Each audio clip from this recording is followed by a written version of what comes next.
Greetings and salutations and welcome to another edition of the YouTube channel. Too many plugins and Delta X-Ray. I'm your host Alex. Today we're gonna make a custom Linux distro. We're gonna make a Zorin OS 17.3 custom installation. This time we're gonna do it step by step so everybody can follow along. I'm gonna show that we don't have any repositories installed. We're going to go step by step through it. We're going to together download the file from Zorin OS, and then we're going to go step by step through it. And in the terminal, I'll show you also in the terminal, when you're installing like that in Cubic, we're going to get all the repositories, because I'm not adding any repositories. They come from Zorin OS and from the installation that we're going to use, that we're going to directly download from the Zorin OS website. So there's no shenanigans going on. People can go through the whole process. In the end, we'll show the MD5 checksum, and then people can even recreate it and probably even get exactly or almost exactly the same MD5 checksum, because if you would also have Cubic and you would download the same installer, if you step by step would install exactly the same applications and do exactly the same amount of sudo updates between it, you should in theory get exactly the same MD5 checksum. Anyway, this is just because of a viewer that thought it was very suspect of placing an ISO like this, and in a way he's right, and in a way it is good to think like that. You should always be very, very worried about what you download online.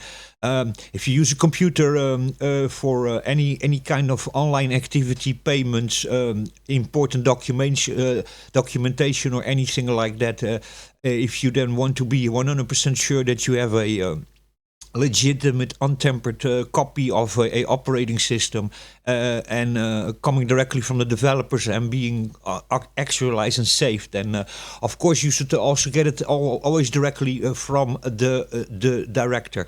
My ISOs, by the way, are not tampered with.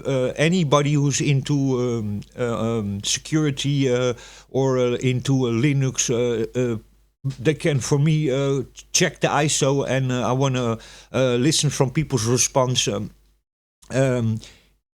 the ISO is tampered with, as so people claim it, it's very easy to make an accusation like that online. That yeah, it's very suspect, and probably you have placed hacks in it. And it's a good way of thinking yourself like that, to be very careful with what you download and what you software that you get from third parties. You have to always also trust the developers themselves being honest also, so just not just the person who distributes it to you. And then even content being online and being distributed over servers also sometimes can get compromised, so it's sometimes not even the developer itself or the person who uploads or does something like that, because there are several pieces online when you publish stuff, when you download it, when you spread it over servers or stuff like that.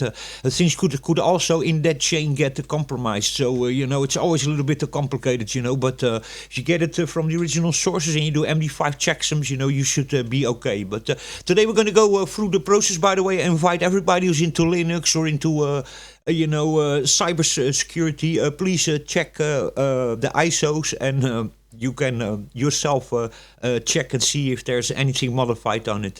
Everything, all my ISOs are uploaded. They are just the original ISOs coming from the original developers, and the only thing I do is with the terminal in Cubic. And Cubic, unless you add new repositories there, but if you don't add new repositories there, it will use the repositories from that come with the distribution. So you're just literally there taking from the repositories of the ISO and from the repositories directly of Zorin OS, that gets then also many things directly from Ubuntu and Lubuntu.com. So there's also several distros that get their repositories from the same sources. But that's where they all come from. So you don't need to worry about it. You can just install it and test it out. And please, anybody, instead of making accusations that the thing is suspect and hacked and stuff like that. It's good to be worried about that. But you make that accusation, but you don't back it up with anything. I mean, if you make accusations like that, you need to be a little bit. How do you call that? Having also a constructive argument and a constructive evidence also against that. It's a kind of damaging that you're immediately accusing me of hacking and of. That suspect and that I want to fool people and steal their private information or hand people hacks over, which are, by the way, federal crimes. People need to also, if you say that, then back it up with something also. But that's not what's being done. I'm being accused of something, but that person, besides the fact that I'm a YouTuber and I made an ISO, and I have, by the way, several videos where I'm going through the whole process of making ISOs, and after that people can download them in the description, and that's the ISO that I made in the video, where you can see that I didn't add any other repositories. I'm besides coming from official websites, from Telegram and from Brave, and from Ubuntu Studio, I'm not adding any third-party repository. So, you can, through the whole online process, see that what I'm doing is 100% legit. And I dare any Linux guru or any cybersecurity expert out there to please test my ISOs, and also then constructively prove that my ISOs are hacked or, compromised. But anyway, I understand the person's concern about that, and it's good to be concerned about that. It's only the way that you publish that and place that under my video, and all of a sudden makes me look like a suspicious hacker or something like that. And I'm just a normal bloke who is, by the way, not even good in hacking, And second of all, my interest is making contact for you people, and my interest is to share knowledge about music production and about operating systems, and about basically my channel is also orientated about giving people solutions to very cheaply or free get music production, operating systems, and stuff like that. Plugins and stuff like that. That I always look for free deals or. Limited time free offers, or just free plugins, free operating systems, and free DAWs and stuff like that. So, and that's my mission. My mission is not to hack or to fool people. So I dare anybody to then also prove that my so-called ISOs are hacked. Anyway, we're going to go here through the file system to show that there are no shenanigans going on over here. So we go to transfers, and transfers is, besides Thunderbird over here and Bitwit, it's in this moment empty. So there's nothing there. And we're going to go to documents, where I have some other stuff over here. And in documents, we're going to create then a new ISO over here. Here's a backup of some other ISOs I made already over here. But here we're going to create then, we're going to use documents as a file to, a file system to create the new ISO through Cubic. And here's where we're now going to download it to transfers. So we're going to go to Zorin OS, the official website over here. So we go again. I'll write it down for you people. It is Zorin OS. So it's http://zorin.com, where we take it from, the official website. So we're going to go over there. We're going to download Zorin. Not the pro version, but the core version. And there's also a light version, by the way, that light version. But I don't know if that one already is updated to 17. This one is 17, but I think this one is not 17.3. This is 17.0. This one doesn't have the Brave browser. This still have Firefox and Thunderbird in it. So we're not going to use this one, but this one is even lighter. So you can go really with a much emptier setup. But we're going to go with just the core edition, because this one has already the Brave browser by default, and debloated, basically. It's the Brave browser and debloated. So we're gonna use this one. We're gonna just download it directly. Okay, so we're in transfers. Here, Thunderbird TPM ISO, and we're gonna download it over here. And it's now over here downloading. So we go here now again to documents. It's now here downloading. So It's gonna appear in a moment, so no shenanigans going on over there. Yeah, for the rest, let us just download a little bit. We'll talk here a little bit about Ubuntu 22.01. Let's go here through the specs. KDE is this running over here. It's KDE Plasma 5.27.12. The version of Qt is 5.15.13.13. And it's based on Ubuntu 24.04.2 long-term service. Version of the platform is 5.115.0. That is what we are running over here. Now, this, of course, being a KDE Plasma, it's highly customizable. If people want to know how you can put this bar down over here in KDE Plasma, you can click on the bar over here. And let me see if that's going to work now. Enter in edit mode over here. If you do this, you can start editing your desktop. You can start changing everything around. You can put it on the top over here. You can put it on the side over here. You can completely create here. You can choose themes over here. You can configure immediately, of course, your screen and your wallpaper. And over here, you can just create elements and create yourself a whole start bar and stuff like that. So that's the thing of KDE. Now, KDE being a little bit bloated, in my opinion. I always find this a very strange way here of working. One of the most customizable distros out there. By the way, we have a Space Cadet pinball for Windows running over here. There's now a person who reverse engineered it and put it on Linux. It's actually quite funny to run the XP pinball machine on Linux, and it works really, really, really well. So this is what I have installed over here. It's the Brave browser. I have Telegram, Thunderbird Mail. Then got some games over here. Then in audio production, this is what we have here. We have Ubuntu Studio running over here. Ardour. LMMS mix, hydrogen we have over here. Then what do we have more? Traction waveform I have installed over here. Vital synthesizer I have installed. So yeah, I got everything basically running over here. Still the story being VST plugins, VST2, some work, some don't. VST3 most doesn't work, and even some really native Linux. VST plugins just don't work very well. I have here, of course, a lot of plugins that come from Ubuntu Studio, so you have hundreds of plugins already included here, so you can already just immediately work. But there's some third-party ones that I downloaded that are even Linux compatible that unfortunately don't work. I got the Wave Razor working. I got SoCal apps, Wavetable Synth working, no issue whatsoever. I got Abstractive working. Wave Razor I got working, and there was another synth that I got working also.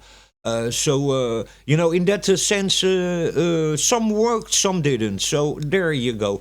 Very, very stable, this one also. It's already out for some time. But yeah, it keeps on being for me one of my favorite. I have everything working over here. And by the way, running in Xorg, X11, not Wayland. You can also log in over here, Wayland. We have Pipewire running over here.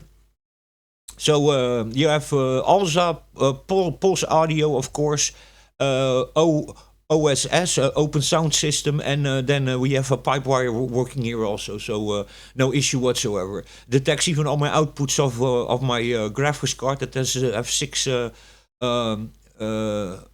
mini display output, so it detects all of that. It detects my external mixing table, my DJ consoles, my MIDI keyboard, everything. It detected, no issue whatsoever.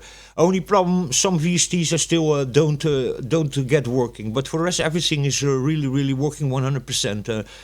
Absolutely fantastic operating system. I myself, this is my favorite operating system, but honestly, I don't like KDE very much, so I don't like this layout over here.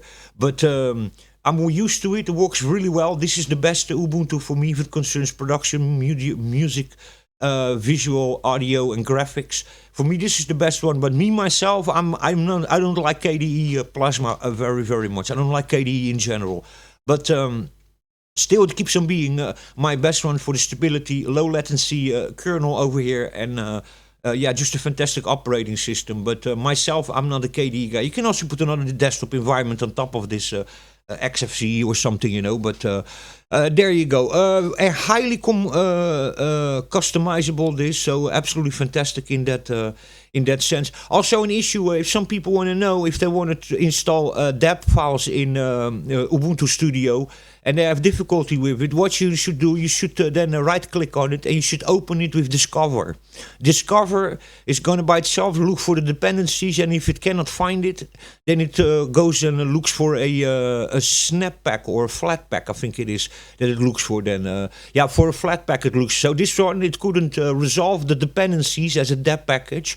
But when I clicked on it and I used Discover, I could just install it, and then it just installed the same app but through Flatpak. So I got several things just working like that. So if your DAP is not working or has broken or failing dependencies, click right on it and open it with Discover, and then it will by itself search for the right version through Flatpak and the right dependencies. So there you go. Zorin OS is already done. You see it over here. It's in the transfers. So we are done over here. You can see. Show you again. We just downloaded this. Go to the file system, and it's over there. So that's the one we're going to use for Cubic now. So let me close this. Let me close this also. And now we're going to use, I might need to eliminate this too. Now we're going to go to Cubic, and we're going to use that file, and we're going to go completely through it. I don't know if there was still like the original one in MD5 checksum actually. Let me just check that. Sorry about that. Let me just check. There's an, no, cancel. Is there an MD5 checksum also for download?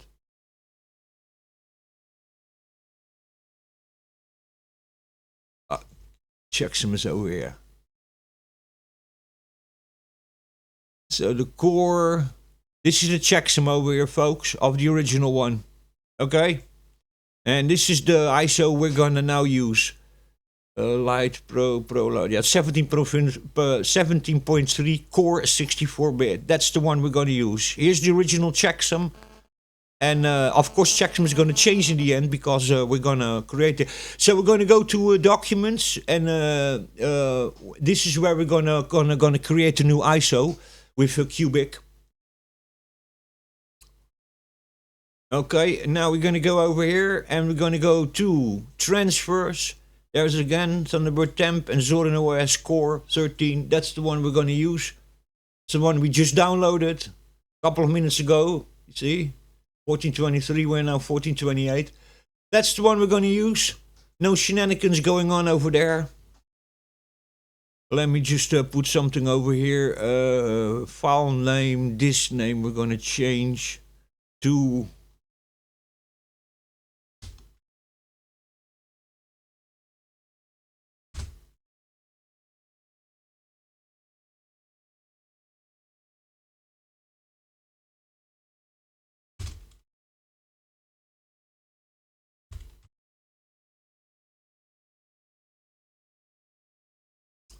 .3.3. That's already the third version I make of this.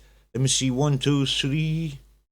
No, it's the fourth version I already make of this. So there you go. We keep this also over here. Let me see. Yeah, I just use this also. We changed this to 17.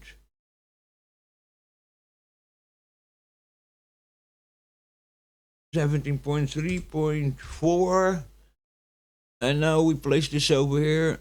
That's going to be the file name. Okay, 64-bit. Okay, Audiovisual Studio 64-bit. Do we need to strike between that now?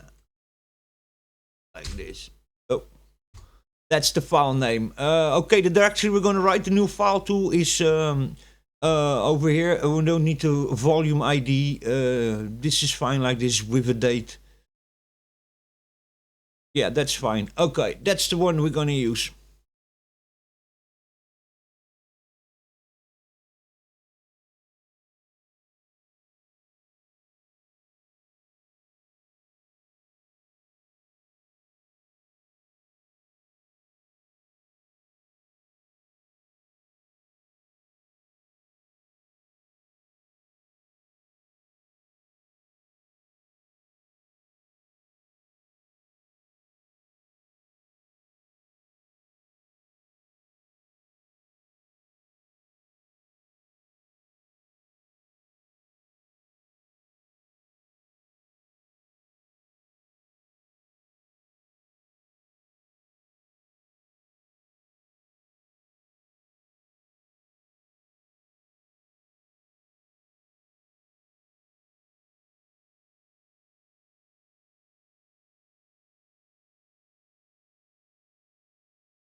So sorry about that. Yeah, we have a little bit slower system because I'm running in this moment from spinning Rust.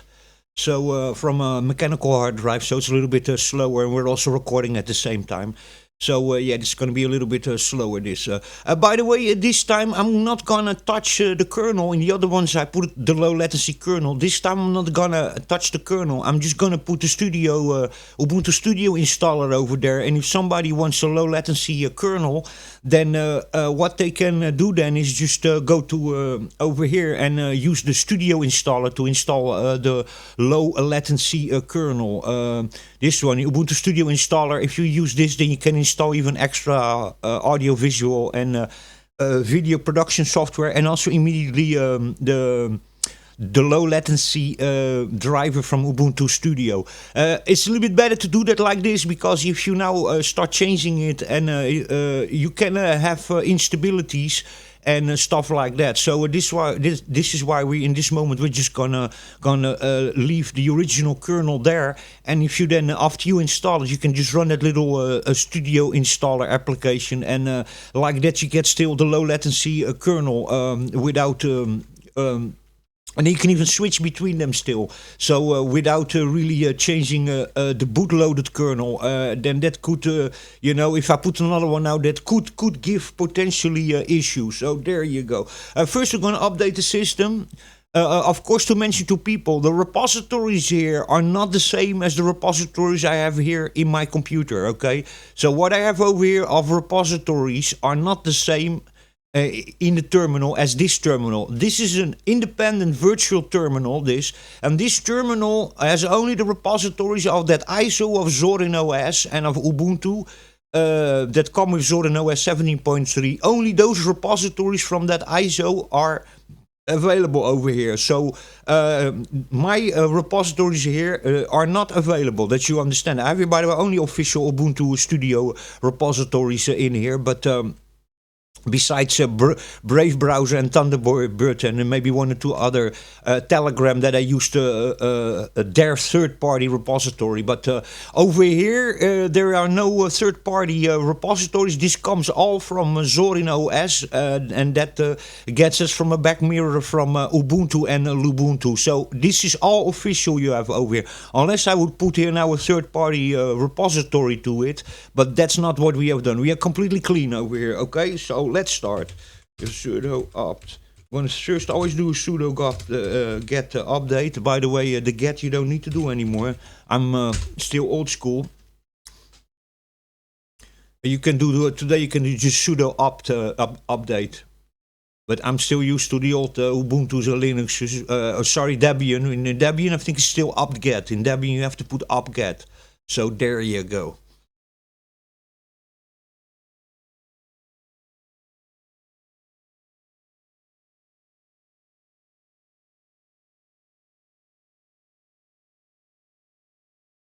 Okay, now we're going to go sudo opt-get, and then we're going to do an install. And I'm going to just go hardcore. I go VLC, we go Clementine, it's a nice reader that we're going to do dark table, GIMP, Inkscape.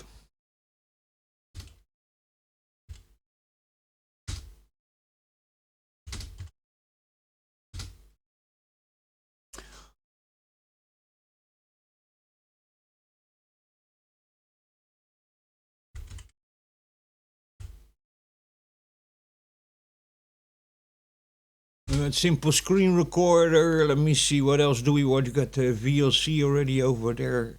LMMS. We're gonna do a Ardour. Hydrogen.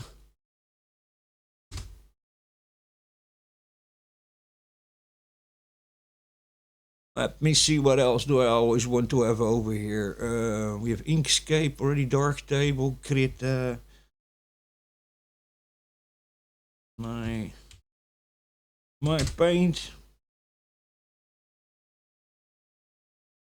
Let me see what we can find over here still. We need the Caden Live, we need.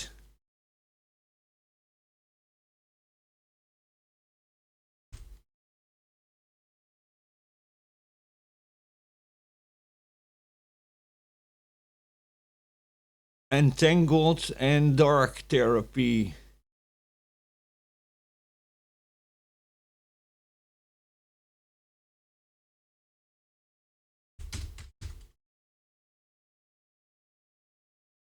Entangle, and what was the other one? We got Entangle. Yeah, and you need also Raw Therapy.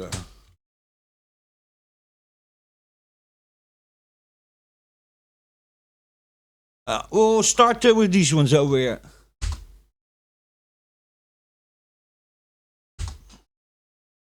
That's gonna take a while.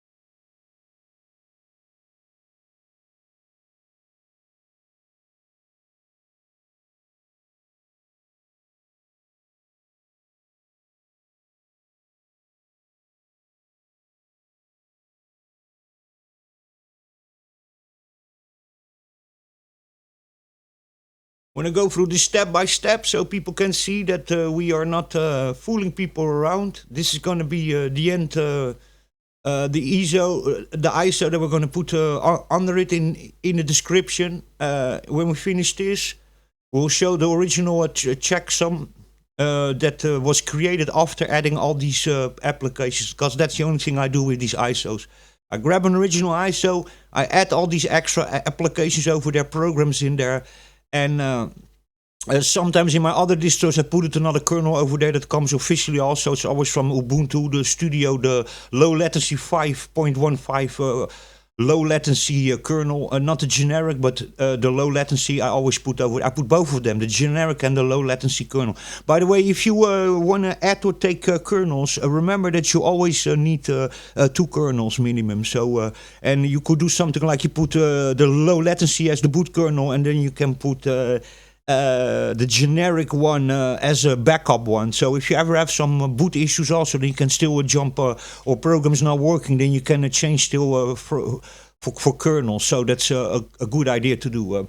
Normally it's being delivered with the 6.8 kernel zorin OS, and many other distros today are running the 6.8 kernel, but that's the normal kernel. The low latency kernel of Ubuntu Studio is the 5.15 kernel. So there you go. And that could, by the way, also with some newer applications and stuff, could also create problems. So it's better just to later use the Ubuntu Studio installer and install as a secondary kernel, and he uses that then as a boot kernel, but then you can still always jump back to the 6.8 if some newer applications or programs stop working. So there you go.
Yeah, sorry, with being on an old hard drive, it's a little bit slower installing all of it. And by the way, you're on a fiber connection, so gigabit up, gigabit down, fiber, so internet connection here is really good. But now running spinning Rust and also recording, it's already a little bit of older hard drive even. So there you go. I have here also still an SSD in here, but I have there my Windows installation in this moment on, and I have here still in this PC 2 terabyte, 2 times 1 terabyte discs, and two 500 gigabyte discs, so half a terabyte discs in here.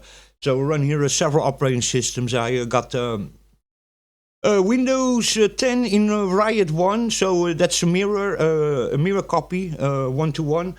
So both discs contain the same, and then the other disc is I have a 500 gigabytes of MX Linux, and I have one over here with Ubuntu Studio disk in here, and yeah, the other disk MX Linux, and the other discs I use also for fixing computers and doing all sorts of stuff like that. And when I'm like fixing computers and stuff like that, I like to more use Linux. So there you go. And also for my just normal everyday life use, I always run Linux over here. It's unless I go really gaming or doing DAW audio production or VST stuff, then of most of my paid plugins and programs, I'm forced to use Windows. So there you go.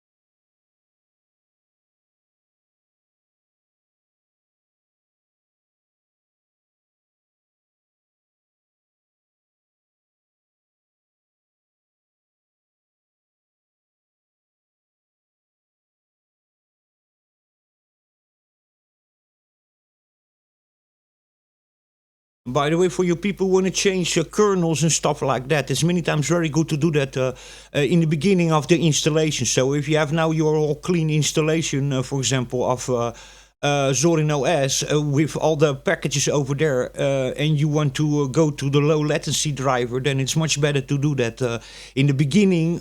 You can of course always later shift a kernel, but many times it's a little bit better to do it in the beginning, and then afterwards you start installing your other packages.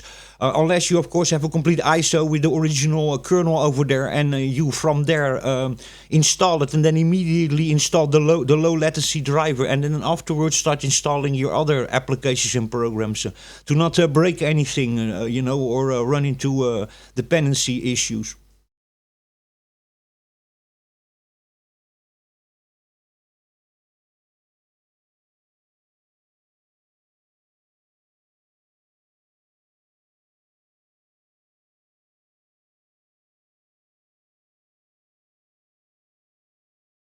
Yeah, this is also taking a little bit because there's just you saw it. I installed there several programs at the same time, so it just takes a little bit. If you would by yourself just individually start downloading all these packages, you would probably be a couple of hours busy or something, And that's what I think the advantage of these ISOs like this is you got one ISO, and it's way quicker to install that than to be having an empty operating system like Zorin, and then spending a half a day or a day or sometimes even 2 days to manually start installing all these applications that you all the time want and need. And every time you install or recover your PC, you want to install most of the time the same things anyway. And then over time, maybe you start taking away or uninstalling a couple of apps and then installing a couple of more. But it saves you so much time. And it's also so nice. You can have a portable pen that you run around, and you have everything over there, and immediately run stuff, without being dependent on internet connection. And this is also a situation for people who have very bad internet or don't have internet at all, that you can have an installer where they have everything that,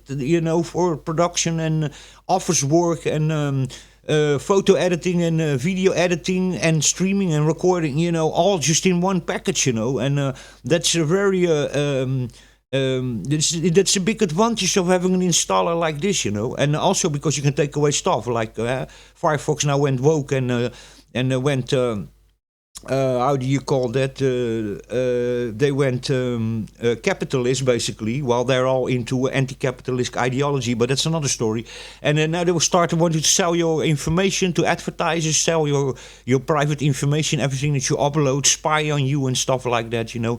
And with this also, you can just remove programs you don't want in the installer that are basically there, or programs you don't agree with anymore, like Firefox, and just to install third-party alternative mail client and a browser over there, and that you have then also immediately in your installer. You know, so you can, by the way, go really much more crazy. There's a way in Cubic here through the command line. You could basically, if you know your way around, you search a little bit. You could. I know that you can change the images and the text in the grub loader. So you can, and if you're really good with Linux and the terminal, you could basically create yourself a whole new OS, or use just a base OS, but to change the Grootloper, change the login screen, change the desktop, how do you call it, environment even, putting XFCE or something over there, and change the default wallpapers and all sorts of stuff like that. So you could even create an ISO like this for a school that have their own logo over there, and then with a login screen of the tech department over there or something, with photos and stuff like that, and give it even. If you want to give it that operating system, the name of the school or the name of the organization that you work or you're creating this ISO for. Being always Ubuntu based or Debian based in Cubic, but you could basically make yourself a complete custom installer and add and remove all sorts of applications and stuff like that. So. That is really cool. In the old times, you could do that with OpenSUSE. You had OpenSUSE Studio. There was a thing online where you could just create yourself a custom ISOs running on an OpenSUSE base. But then you could create even the installer. You could put your own logo there, your own pictures there, your own text there, and make yourself a completely custom installer with a new name for the desktop environment. Change all sorts of things on it. Unfortunately, that service is taken down, or it's now paid or something, but in the old times you could do that for free, and I've made several ISOs even for shops, for people that they could just install it in the computers of their shop, for the flower shop, and they have a beautiful login screen with the logo of the flower shop and a picture there of the front face of the shop with names over there. It's just really, really cool. You can Linux is so extremely customizable and tweakable. That is really incredible.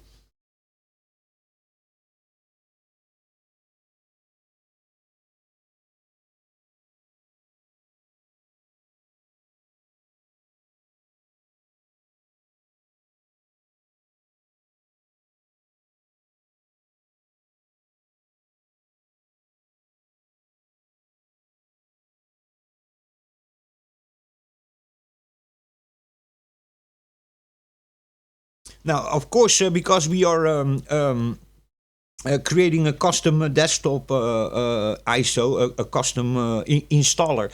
Of course, we have an issue with the fact that, of course, the file gets bigger. It takes a little bit longer installing. So, for example, Linux Mint or Zorin OS, the core edition probably is a 3 point between. Linux Mint is 2.6, I think, the LMDE edition. And the XFC is 2.8 or 2.9 gigabytes or something. And this one I think is 3.2 or something gigabytes. But you like this what we're doing now. You get an install that's almost 8 gigabytes. So imagine normally it takes 15 minutes to install Linux. This takes probably 30 to 45 minutes to install everything. But the advantage of that is that you install it and you have immediately all the applications that you would spend literally days to reinstall, and that takes a lot of work. So we have now all of this installed over here, but we need more stuff. So let me just take all of this away. See if he actually can install Cubic immediately like this. No, he can't. Okay. We're gonna do Audacity. That one is actually also one that we want. And then better Earth. Go first with these two. Okay, better bird he can't find. I don't know why, but he can't find it because it is in the repository of Zorin. It's probably I'm writing it wrong.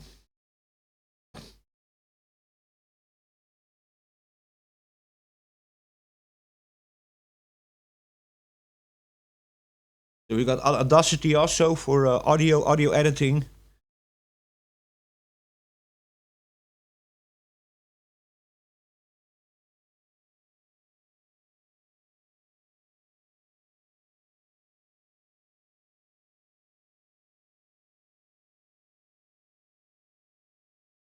Now, a program we're going to also install is Synaptic because Synaptic Package Manager, it's really nice to update stuff, to take away kernels, and also to fix broken dependencies. Sometimes that works really well. By the way, this error he always gives, this error, the run zsysd socket, no such file directory. Let me see actually if Telegram installs directly like this. Probably not. I think it's a Flatpak. No. It doesn't do that. Let me see, what else do we need over here? So we got now Audacity. Let me just go quickly through it. Media playback.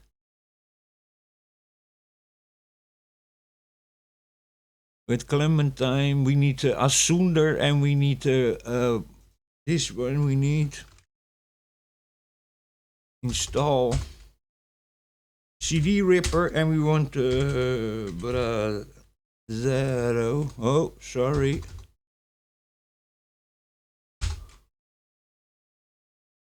So then we have CD Ripper, a CD recording program, and a CD to MP3 Ripper. Asunder is a fantastic program because Asunder can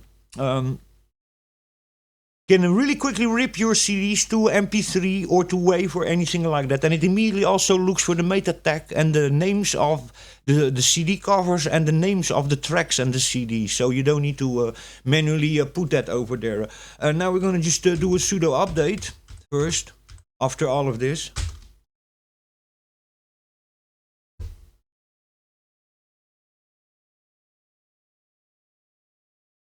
Okay, let me see also. I'm just going to quickly go through this over to see if we don't forget something. We got blunders open, so but this one I'm going to get from repository OBS also. From an online repository. Yeah, if you want traction waveform or bitwidth, you have to just install it manually yourself. Let me see. Graphics design, you got Blender, Darktable, Entangled, Inkscape, Krita, MyPaint, Pixel. No, I don't need that one.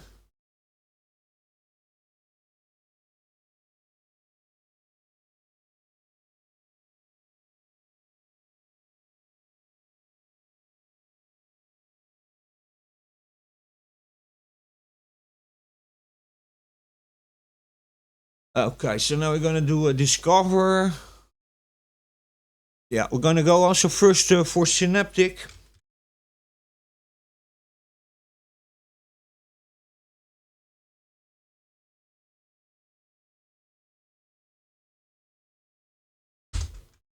That's the one we want also.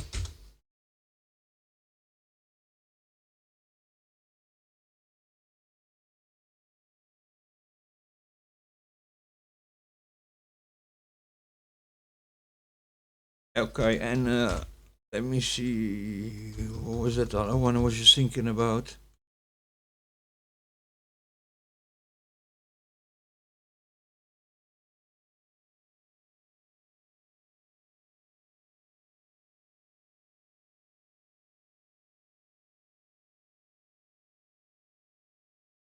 We got Cubic over there, media player, internet that we have. It's already default.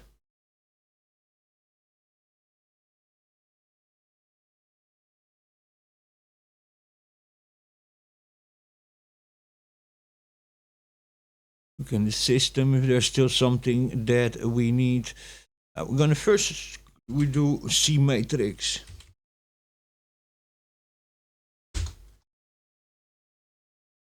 Just a funny little thing. You get a matrix, a kind of a thing there on the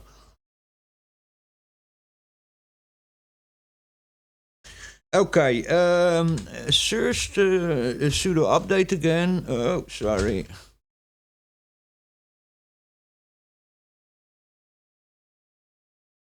Okay, now we're gonna do sudo opt auto remove, and then we do Thunderbird and Firefox. Oh, seeing the error already over there. Okay. Let me, by the way, throw this out also. We don't need all of this garbage now. Let me just see still what we have over here. Something I'm still forgetting. I think we basically have everything. Okay, now we're gonna go to the repositories online.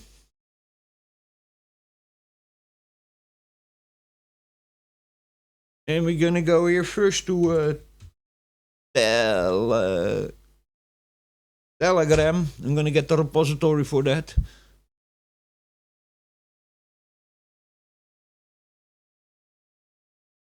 No. I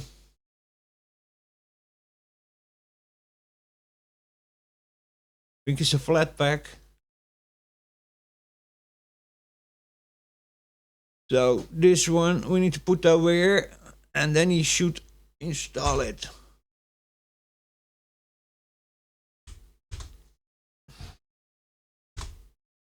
So now we install a Telegram. We're gonna go after it to the Brave browser.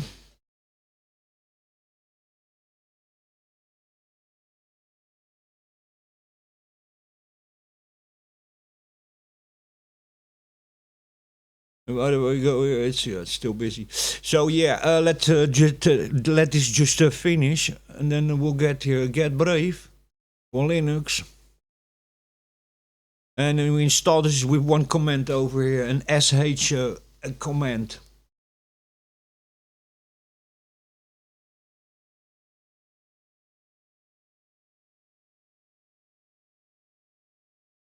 I'm forgetting, I don't need to do this. I don't need to do this because Brave is already removed in Zorin OS 17.3, so we don't need that. Sorry about that. I'm so used to do this that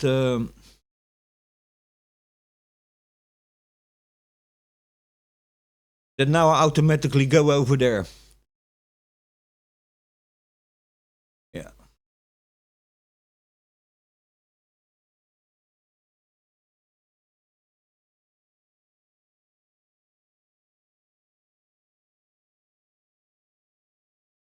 It's almost done this.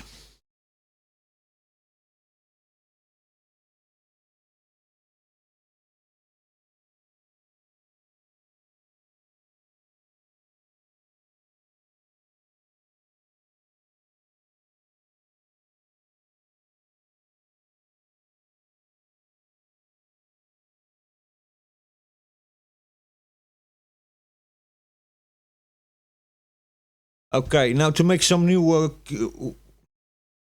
sorry about that. We're gonna first do a update. Always better to do some updates here and there after you install stuff. Really a good idea. Okay, we're gonna now install Cubic.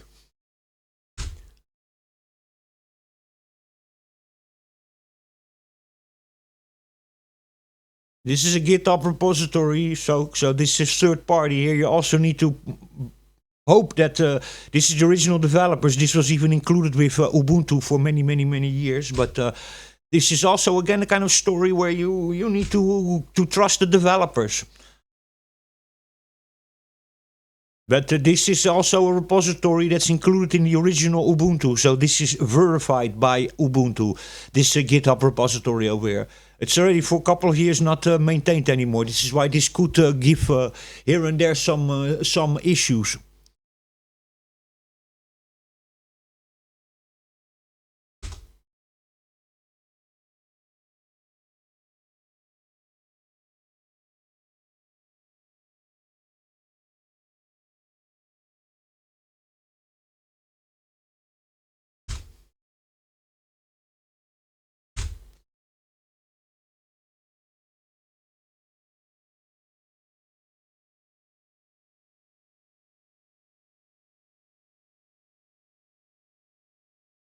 It gives you an operating system, an installer that basically gives you the opportunity to.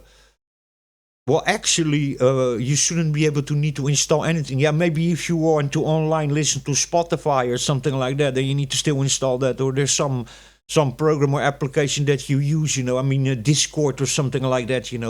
Or Steam. But besides that, you should not be needing to install basically anything over here.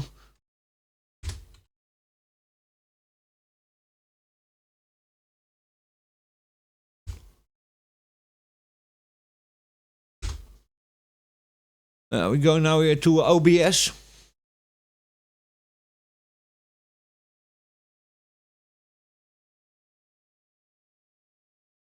Get the latest and the greatest of OBS.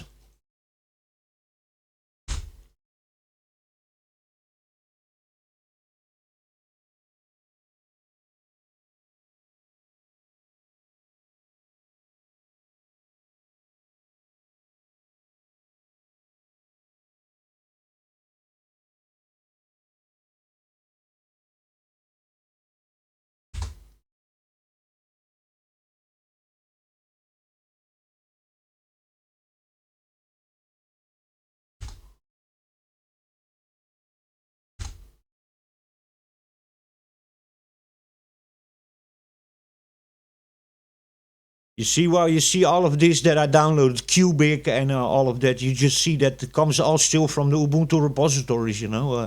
So these are just developers that put their project on GitHub, but these are all included and verified. Both Cubic and OBS Studio and Telegram are just verified by Ubuntu, and it's the same repositories that are available in the Ubuntu software boutique, or when you install sudo apt install. Coming from the repositories of Zorin OS or of Ubuntu. So there you go.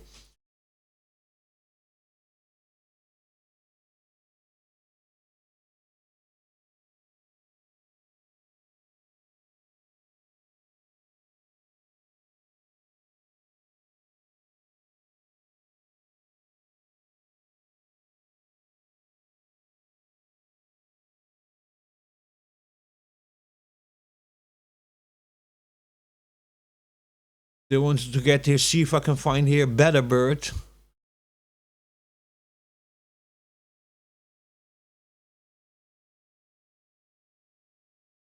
In my rig over here and KDE on Ubuntu 24.02.2, I could not install a Better Bird. I don't know why, but it didn't work. It is available over here. Better Bird. It's a flat pack. I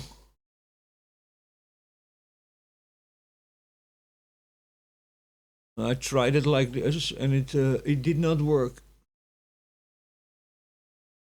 This with a big D, maybe that's the problem. I don't know. It could be. I mean, Linux is case sensitive. I don't think it's that. No. Cannot do it. Doesn't matter. What other kind of client we could use then? Kmail maybe. Yeah, that would be then. So I took a Thunderbird away, and we're gonna put a Kmail as another email client over there. So there you go.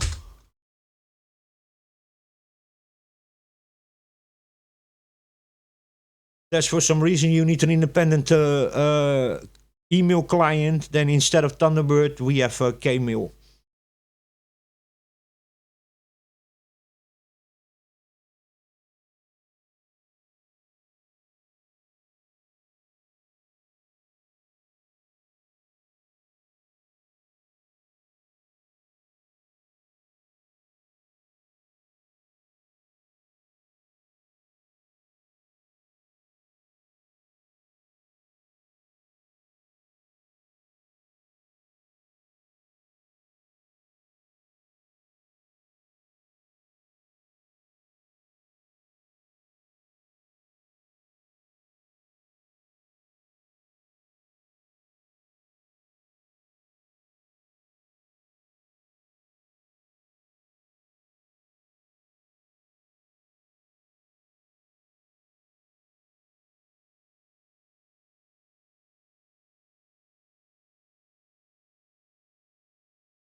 The only one I still need to get is OpenShot. We don't have yet.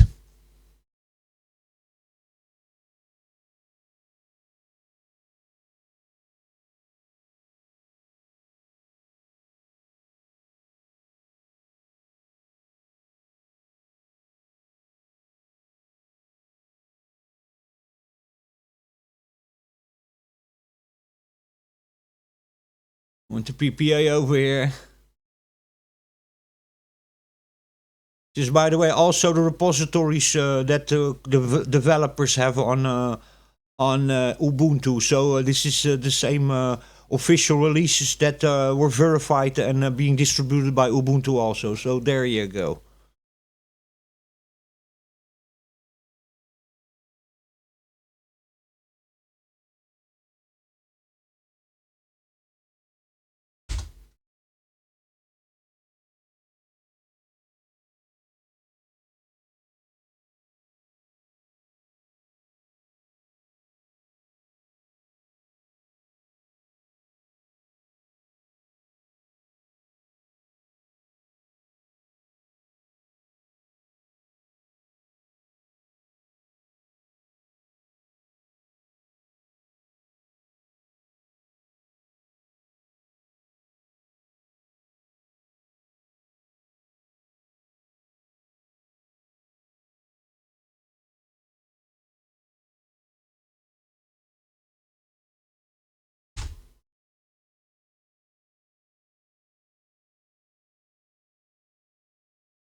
Anybody still likes a Mahjong game?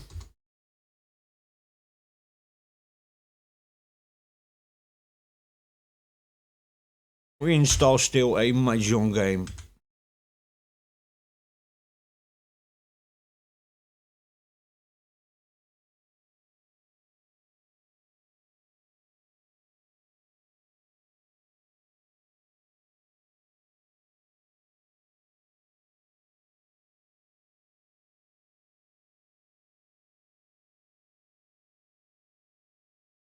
Now we're gonna go also here to Mix still and get the latest version by adding this this PPA over here. Because many times Ubuntu, the normal ones, they come with very low, with very old versions of Mix. This is 2.5, so we go to Ubuntu 22.4 and we add this repository over here to get the latest version of Mix. So there you go. By the way, I'm going to do that also in this computer that I'm now running.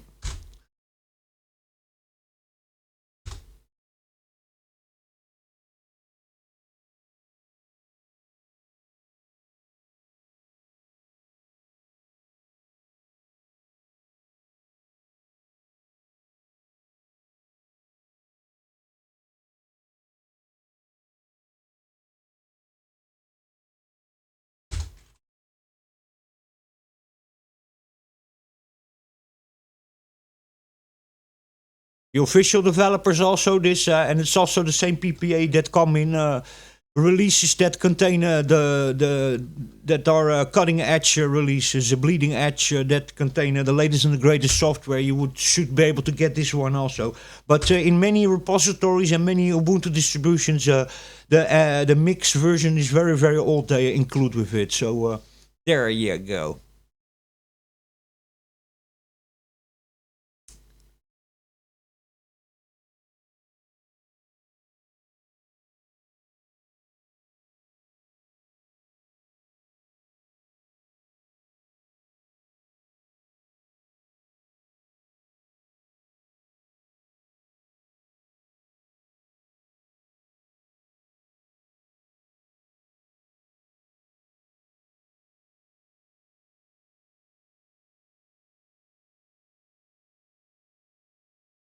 Okay. Man, I think that is a little bit it. I think we have now everything. I'm just gonna go quickly here, still a little bit to it. If I still see something that could be like detrimental, and I'm already seeing it, and that is the Ubuntu Studio installer. That's the only one we still need. So you then have, even if you use that, you can install the low latency driver, the Ubuntu Studio wallpaper and menus, the low latency kernel, and also a lot of extra apps and plugins for music, video, audio, and video editing and music production. So there you go. That you can, after you install this, you can then just run that little app and then select what you want to extra install of Ubuntu Studio. So there you go. Let me get here the Ubuntu installer. It's just written like that. Okay, never remember that.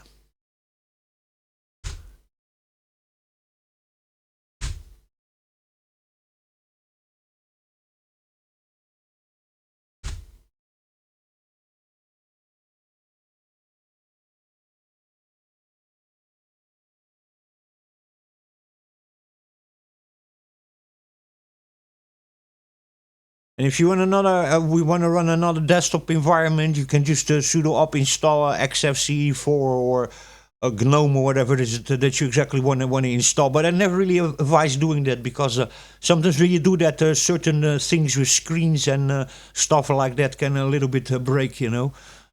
Some functions or things are not in the right place anymore, or they break in certain applications. I don't know what it has to do with some QTA apps. Also depends which apps it is. Some work good with each other, other ones not. You know, so that's a little bit the problem with that.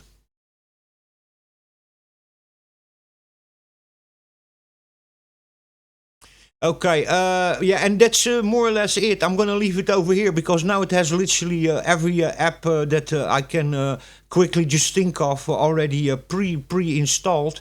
Yeah, maybe one that could be also still interesting for some people that like to do file sharing over Linux and Windows.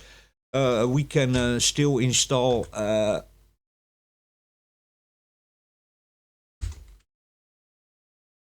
FileZilla.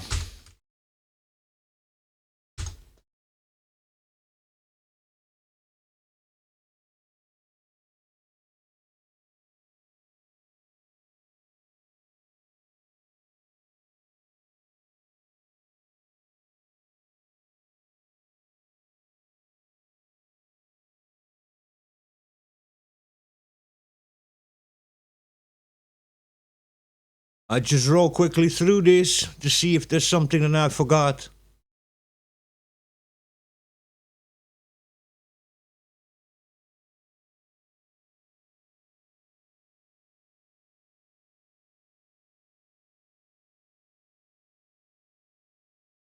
This one I think is already included.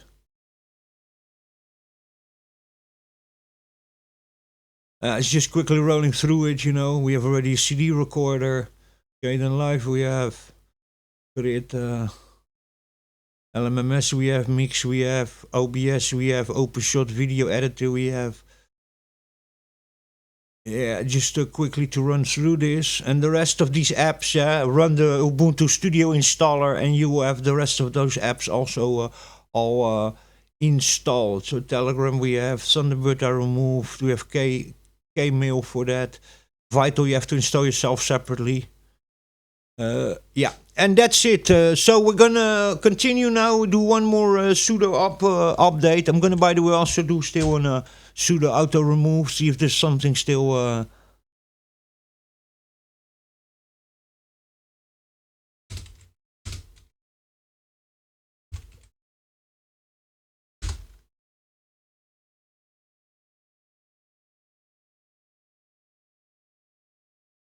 So we saved a little bit space over there, almost 35.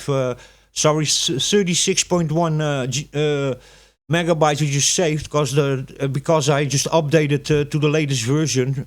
As you saw, the older version that I in the beginning installed left 36 megabytes of space. So there you go. Anyway, we're gonna go next and we're gonna create it now. It's gonna take just a little bit. I'll be back in a second.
Okay, over here it's gonna ask which things need to be automatically removed for standard install.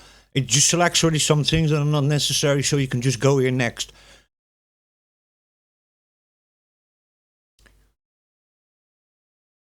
Okay, so we have the 6.8.0 kernel. This is the original kernel that comes with Zorin OS.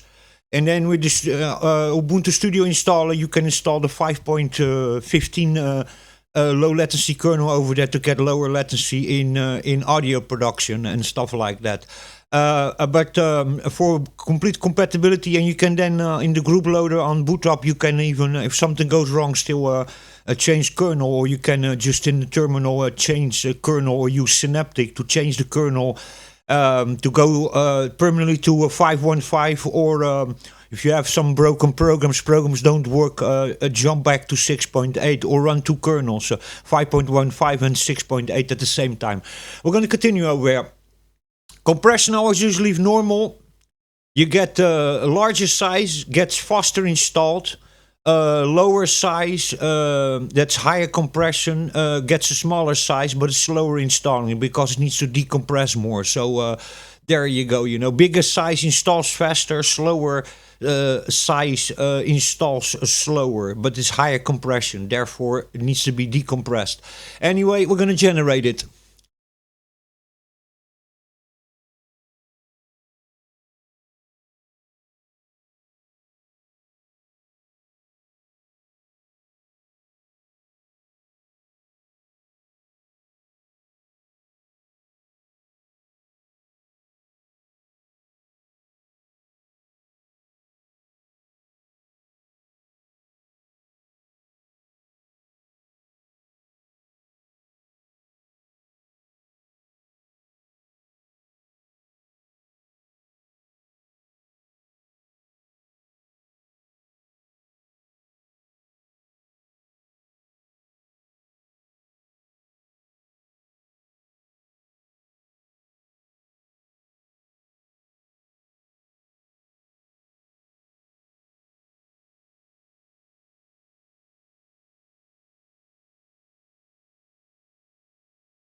Sorry, it takes a little bit to compress the customized Linux file system. But like this, we went through the whole process all together. You can see the way this is being done was a clean downloaded ISO. There was nothing added over there. There's, by the way, here, and when you are in the virtual terminal, there's here a little thing you can add files. So you want to put some pictures there or something, or I forgot actually to mention that. In the virtual terminal, you can here still also add files, and then place them already also on the ISO. That when you have your ISO, you have there also some MP3s or some photos or some applications already also ready that you can then still install manually after you install the Linux.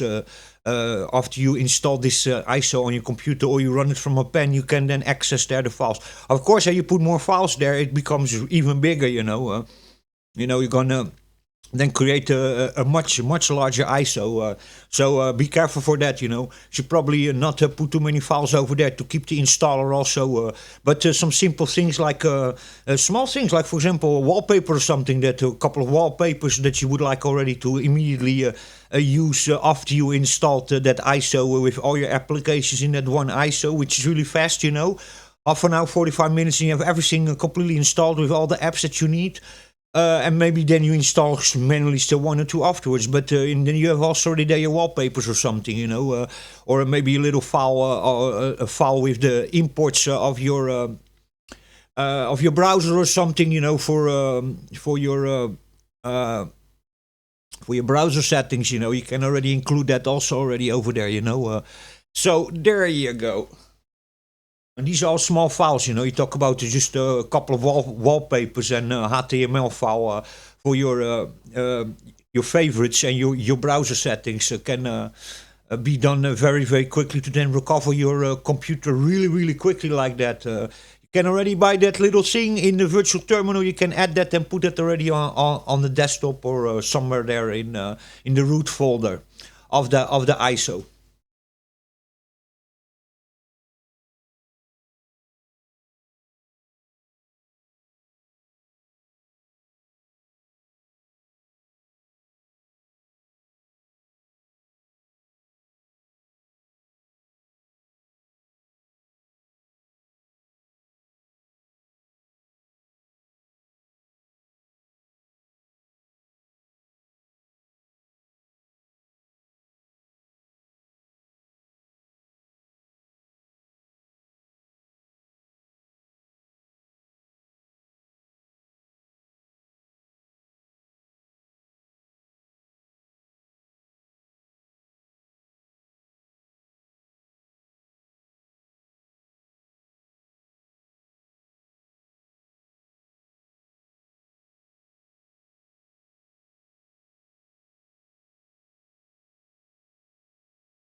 And like this, we went through it step by step so people can see there are no shenanigans going on.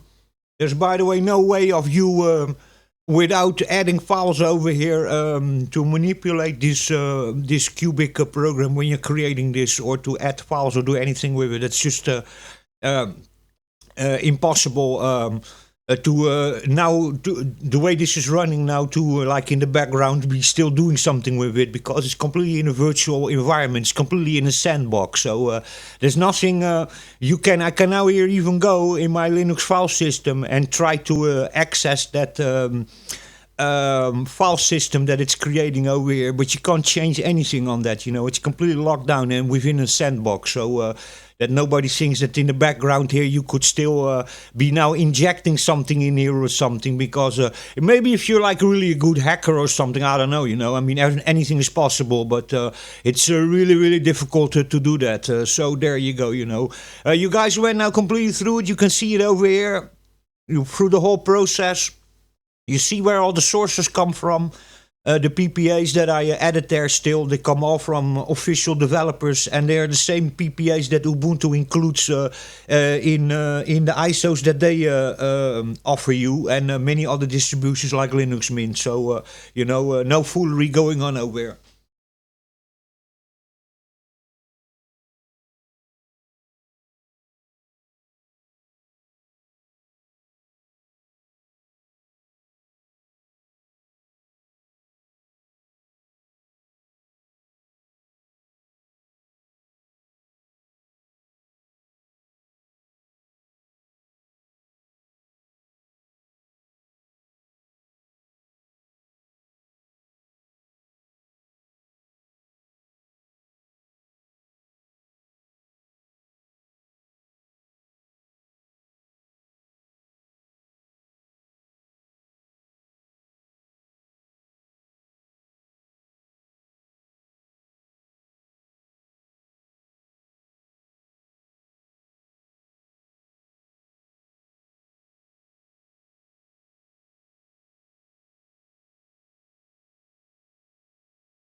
And then anybody who wants to install it then can use in Windows Rufus or UNet Bootin, but I would go for Rufus. UNet Bootin, lately I didn't have the best experiences.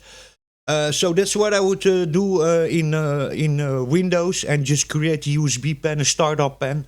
And then you can boot from there, or you can install from there. And in Linux, it's just the USB startup creator that you can find in any Linux distribution. You go to System, must be here some format. Yeah, this one. Create a USB image, a startup USB disk. That's the one you can use in any Linux distribution to then install this on a USB pen, and then afterwards you can boot from there by F11. in most computers, it's some computers is delete or F2 or escape, but in most computers F11, and then select the boot drive and then boot like that, and then you can or test it first, run it from the pen and just test it, or run it immediately install it, or first run it from the from the pen, test it, and then install it. That's up to you.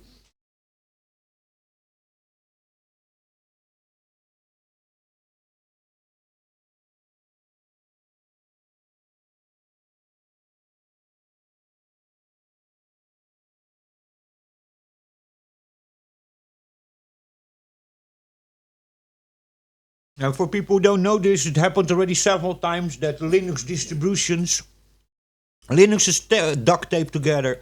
So many little software, little libs, little how do you call that, parts that they take from other open source software, and all of that is just duct taped together. And what you get is also from many different repositories. It comes from GitHub and stuff like that. So what even already happened several times, that there were official Linux distributions that include a lot of software packages and PPAs and all sorts of stuff in there that they themselves by accident also distributed a part of an application, or a part of the OS was compromised. And because it's the open source community, and we use and borrow all pieces of software from each other to make things work, and scripts and all sorts of stuff like that, and PPAs, that come from all sorts of different developers, and sometimes within the chain, and that's not even sometimes the original developer, but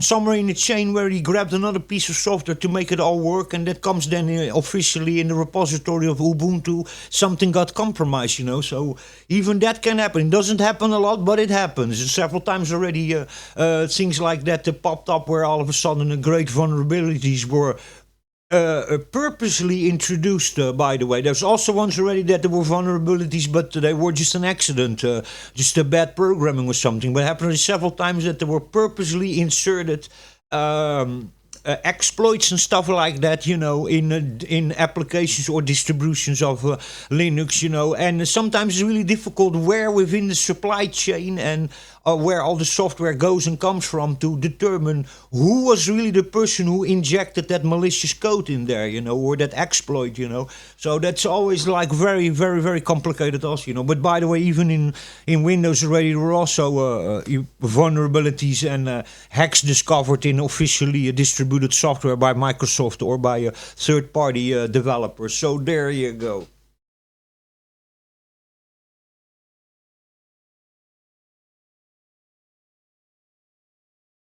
Now the rest now are gonna be quickly. And I want to go really through this step by step, that people also can learn how to do it yourself. You should do this yourself, I mean, this video is also for that. It's not for people just to download it.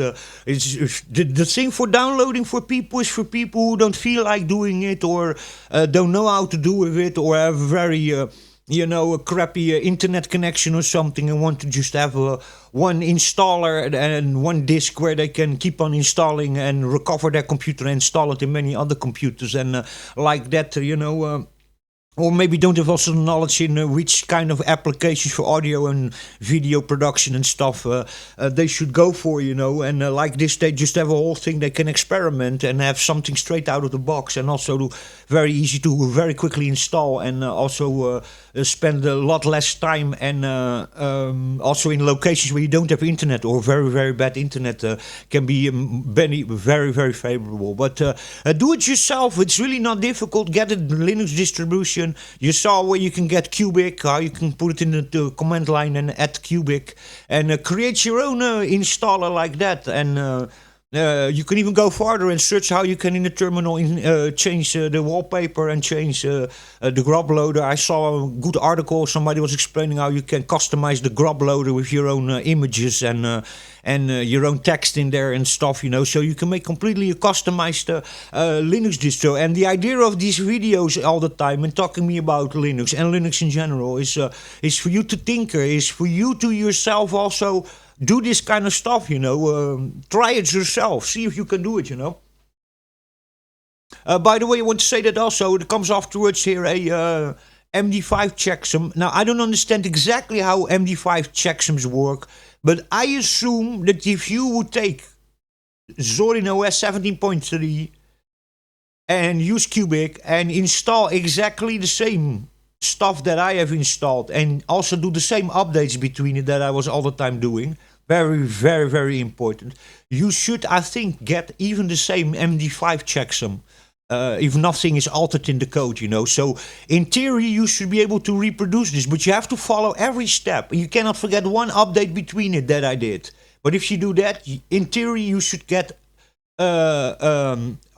unless your download is also good as the original file. If there's not a corruption in one of the sudo ops when it's downloaded, there's maybe a byte there that got wrong downloaded, then the checksum could still be different. But if all the downloads would be good and equal to the downloads that I have done, there was no corruption in the internet connection or something, you know, a little jitter, then you should, if as far as I understood it, you should be able to create exactly the same MD5 checksum error in the end.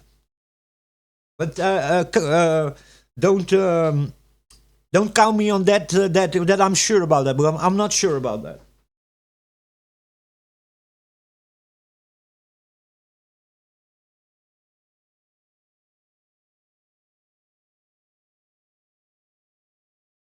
Takes always a little bit, but like this, we go through the whole process, and people can themselves see how you do this, and they can also see that this is not tampered with.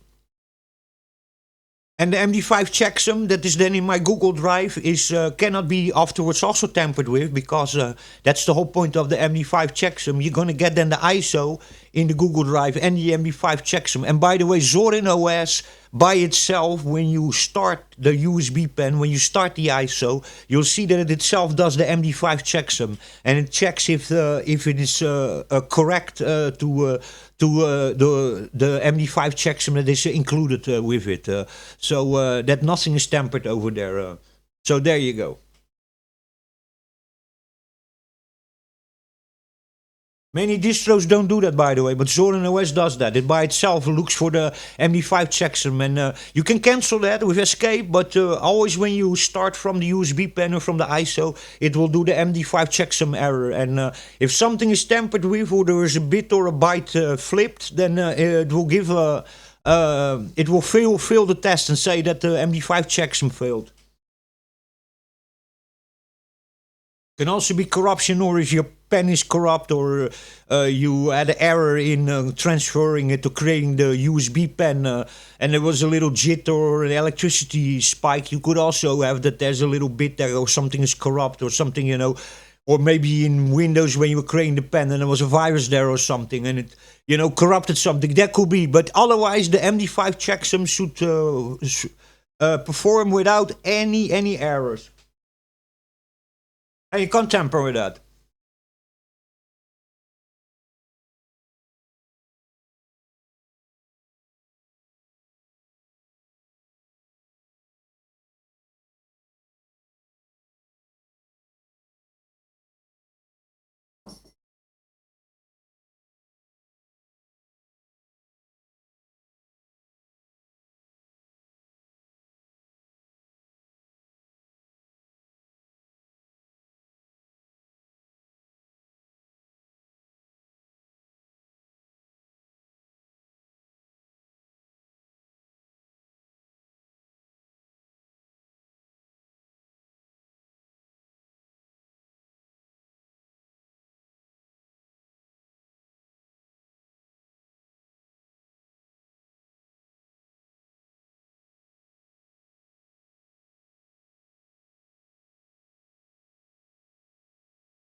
I didn't got even too big, actually. The total size of all files is 7.05. The other ones I made before, they were way, way, way bigger.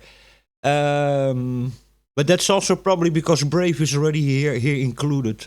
So I made it actually smaller than the other time, which is always a good thing. I hope that I didn't forget any programs, but no, I didn't. I don't think I did. Okay, so now it's finished over here. The checksum is created. We're gonna call here the checksum. That's 9E, a small e, 6096661, small b2, 4, small cb, 6fd, it's all small, 3d, 4525, ded, 7b, 66764. So it is all small letters. It's 9 Echo 60966 1 Bravo 24 Charlie Bravo 6 Foxtrot Delta 3 Delta 4525 Delta X-ray Delta 7 Bravo 66764. That's the checksum. And it's a complete checksum.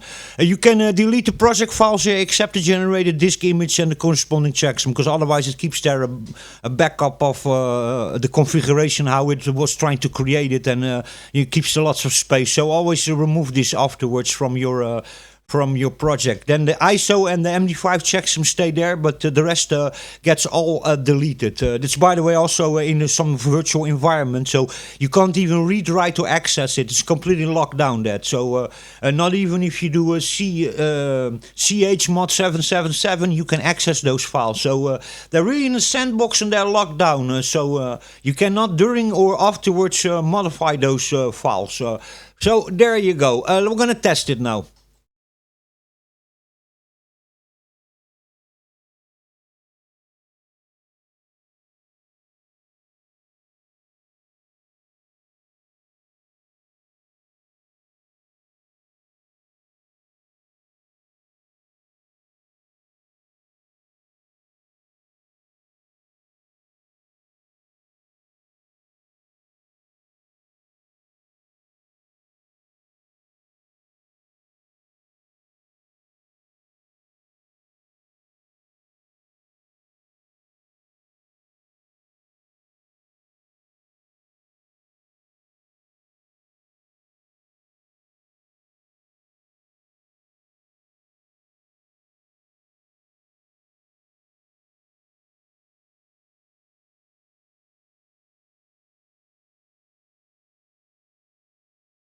Yeah, my virtual thing didn't work. Sorry, I need to click again. And now clicked again because the keyboard wasn't connecting virtually to the thing. I pushed enter, but it wasn't going. But I just wait a little bit and hope that it starts. Yeah, now it's going. Sorry about that. I didn't click. Well, I clicked on the keyboard, but it wasn't reacting on the virtual environment. Keymu. See, here's it doing. The MD5 checksum is doing over here. You see?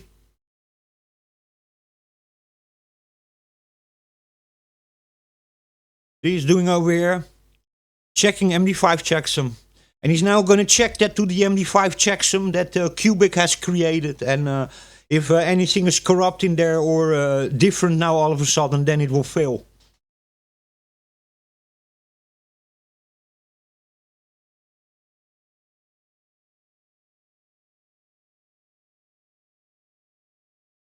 By the way, we're now running here 2013 AMD system, the old AMD system over here to do all of this. And running on spinning Rust, not on an SSD. This is why it's all taking a little bit longer. Sorry about that, but like this, at least we went through the whole process. People can see nothing was tampered with. This was the whole thing from beginning to the end. Original disk, original checksum, the whole process of Cubic, and you could follow it step by step. And or any Linux or cybersecurity person out there, no errors found. So can go through this and check it for any kind of hoaxes or any kind of malicious stuff, because there's nothing malicious about this, because you saw here how we went through it from the beginning to the end.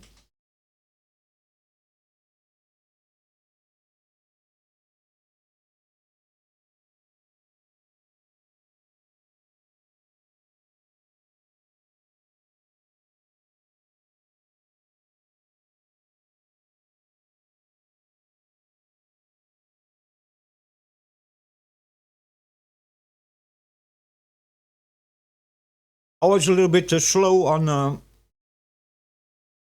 on a virtual environment like this, booting up, and also because we're running from from an old hard drive that's suffering in this moment.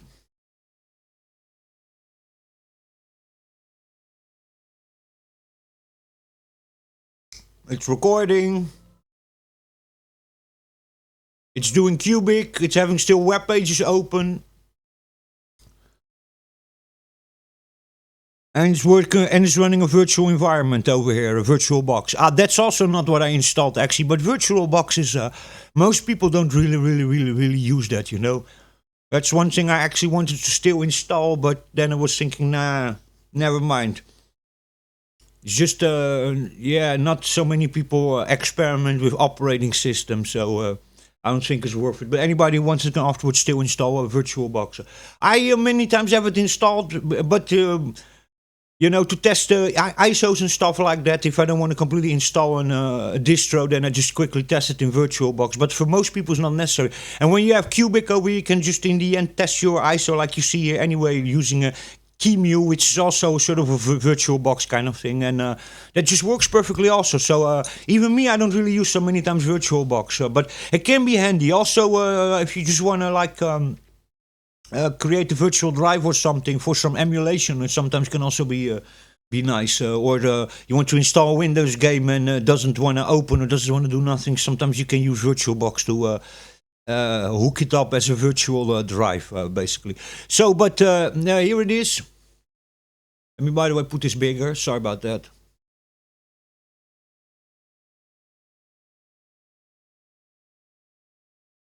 Of course, it's going to be a little bit laggy, but internet. So what do we have over here? The Brave browser. Then we have a Caden Mail. So I removed also Thunderbird. By the way, immediately. I hate this. I want to always hear the dark theme. I really don't like light themes. I hate it.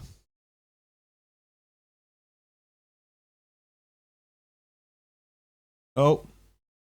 I didn't want to open that. I wanted to open appearance.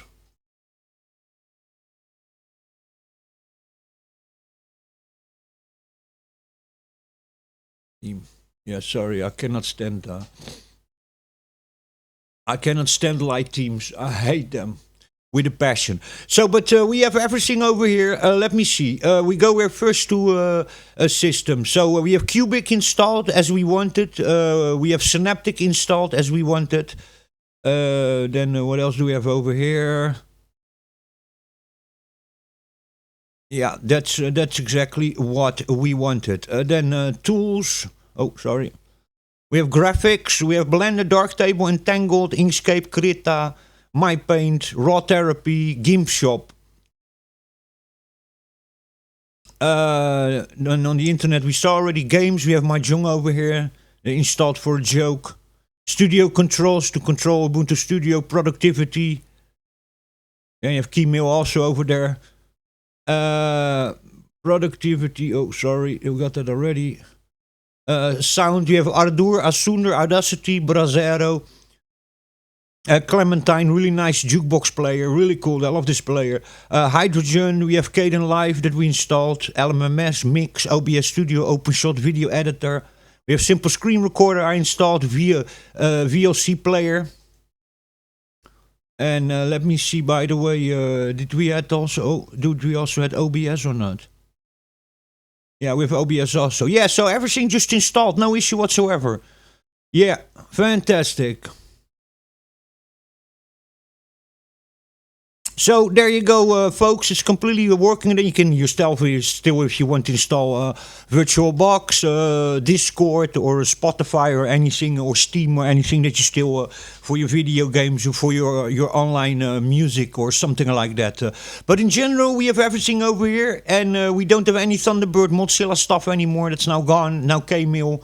And the Brave browser comes already default. We have FileZilla here also, by the way, so you can transfer files. Download and upload files through FTP, FTPS, and SFTP. Also really handy if you want to transfer files between computers or something, or a home server, or something like that, you know, a NAS, you know, anything like that. So anyway, I'm going to disconnect this. Sorry about this. I'm going to disconnect it. Okay, it's done. Here's the checksum again. You can find it down in the description below. You can find this ISO. Do with it whatever you want, or create yourself a new ISO. You have seen how you can do it with any Linux distribution and Cubic. I hope this is a little bit useful for anybody who wants to create himself custom Linux distros, or just wants to have something straight out of the back of the box. Here you follow from the beginning to the end, so nothing is tampered with. Download is in the description. On the channel Too Many Plugins. If you're on the channel Delta X-Ray or Plugin Police, you have to go to my channel Too Many Plugins, and there you find the same video, and in that description you can directly from my Google Drive download the ISO for Zorin OS 17.3 and the MD5 checksum are both down in the description of the video. There you can download, you can test it yourself. Try it out. Zorin will by itself check the MD5 checksum. And you can see here that nothing was tampered with. So, link is down in the description of the YouTube channel Too Many Plugins. Find the same video and download the installer and the MD5 checksum to do with it whatever you want. And I dare anybody to test for so-called hacks or exploits, or that this software is modified or compromised in any way. Anyway, I always love criticism, even if it's not the most constructive one, but it's good. I like his spirit still. I like that he's careful, and I like that he is paranoid about things like that. You should be also. Only the way that you bring it and what you then write down, can be a little bit damaging for my channel. But that's just a part of it. I don't take it wrong, by the way, at all. On the contrary, and I'm not cancel culture person. On the contrary, I respect both positive and negative criticism, and I appreciate everybody's input, both positive and negative. And like this, we can go together through it. And now I went completely through it, that you can see that this is not tampered with, and like this. And hopefully people also just learn something from this, how they can do this themselves, because that's the idea of this video. You should do it yourself, And but by the way, I also always learn from you guys. So anything you have to share, or information or knowledge, or mistake that I make, please call me out for it, and come with a constructive argument, and then we can always have a nice and constructive discussion or criticism, or also positive things to each other, and encourage each other for the project we are doing. This is all. My channel is not monetized. I don't receive any money of clicks. I don't have any how do you call that, connections. I don't receive any money from any sponsors, or I'm completely impartial. I don't receive money for clicks, not from YouTube, not from anybody. I'm not influenced by third parties or by companies. My channel is non-monetized, and I do this only for hopefully helping other people, and also for my own pleasure. And my channels also, I never ask for clicks, I never ask for likes, and I never ask for subscriptions. My channel is not about that. My channel, the people who come here, it doesn't matter if it's a small group or a big group, hopefully enjoy a little bit what they see, and understand that this is a very simple channel where we are not biased or compromised by companies who pay us money for how do you call that, changing people's opinion. I'm an influencer, but I'm not an influencer pushed by government. So I'm completely independent, and I'm not pushed by governments or by companies that pay me money, or by agendas. So there you go. Thank you very much for listening. Thank you all for your comments, and hope to catch you very soon again in the next video. And as always, stay safe, take care, and I will catch you in the next video. Cheers, and catch you next time.